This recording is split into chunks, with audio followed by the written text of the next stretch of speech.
रह सकते कि ये है कि वो है, तो बस उसके प्रति आकर्षण हो गया। सोचते हैं हम बड़ी भावना से भरे, ना बाबा, दूर दूर तक भी नहीं। या कहीं वासना है, अपोजिट सेक्स के प्रति वासना है, और उस वासना इतनी दिमाग में समा गई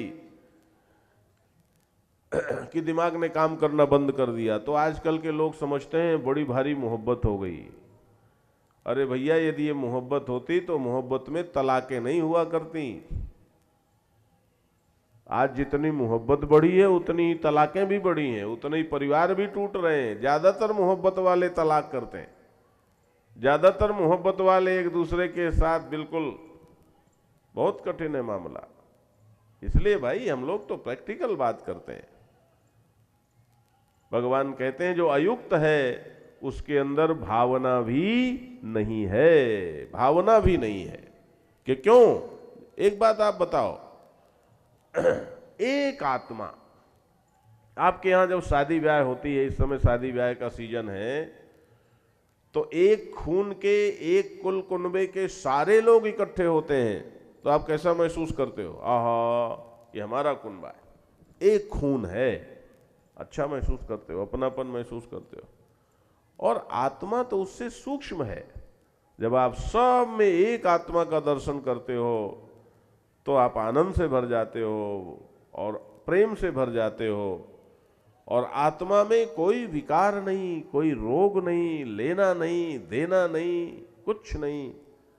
उस आत्मा की एकता से, आत्मा की युक्तता से, आत्मा के योग से जो आत्मीयता पैदा होती, उसी को आत्मीयता बोलते हो, वही तो भावना है। इसलिए भगवान कहते हैं जो अपनी आत्मा से जुड़ा हुआ नहीं है, ना तो उसके अंदर बुद्धि है और ना ही उसके अंदर भावना है, और ना चा भावयतः शांति। और जिसमें भावना नहीं है उसमें शांति कहां से आएगी? और जिसके पास शांति नहीं है वो सुखी कैसे होगा? अशांतस्य कुतः सुखम।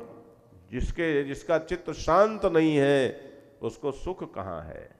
बोलो, एकदम क्लियर बात है कि नहीं है? बोलो भाई, आप सब अनुभव करते हो कि जब तुम्हें शांति नहीं होती तो तुम सुखी भी नहीं होते है। सुखी होते हो, शांति होती है।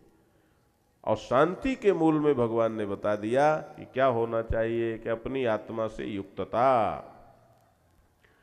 इंद्रियाणाम हि चरताम यन्मनोनुविधीयते तदस्य हरति प्रज्ञाम वायुर्नावमिवाम्भसी। ध्यान देना, भगवान कहते हैं इव अंभसी नावम वायु हरति। आप देखो, जल में जो नाव चलती है आपने देखा होगा, उसमें पाल डालते हैं। पाल कहते हैं वो, उसमें एक बीच में स्तंभ होता है और उससे कपड़ा बंधा हुआ रहता है। उस पाल को ऐसे कर देते हैं, जिधर से हवा आ रही है तो उसके अपोजिट ऐसे कर दिया तो उस हवा उस पाल में भर जाती है। फिर हवा के ठेल से वो नाव चली जाती है, नाविकों को नाव खेनी नहीं पड़ती। इसीलिए नावों में पाल होते हैं। हवा से ही बस पाल को इधर उधर करते रहे तो हवा से नाव चलती है। जहां कहीं हवा विपरीत हुई वहां पाल को समेटकर फिर नाव को पतवार से चलाना पड़ता है। तो भगवान कहते हैं कि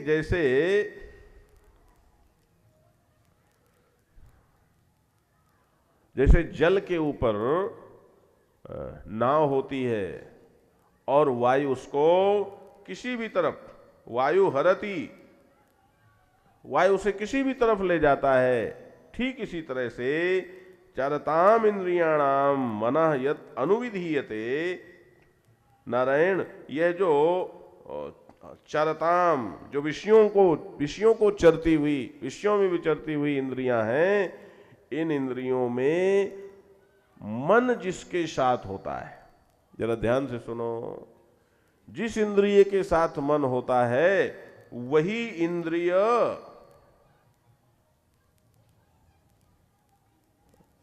ज्यादा पावरफुल हो जाती है और तत् अस्य प्रज्ञाम हरति, और इसकी प्रज्ञा को, व्यक्ति की बुद्धि को वो हर लेती है। जरा इसको समझो, आप सब समझते हो कि बिना मन के इंद्रियों में कोई ताकत नहीं होती।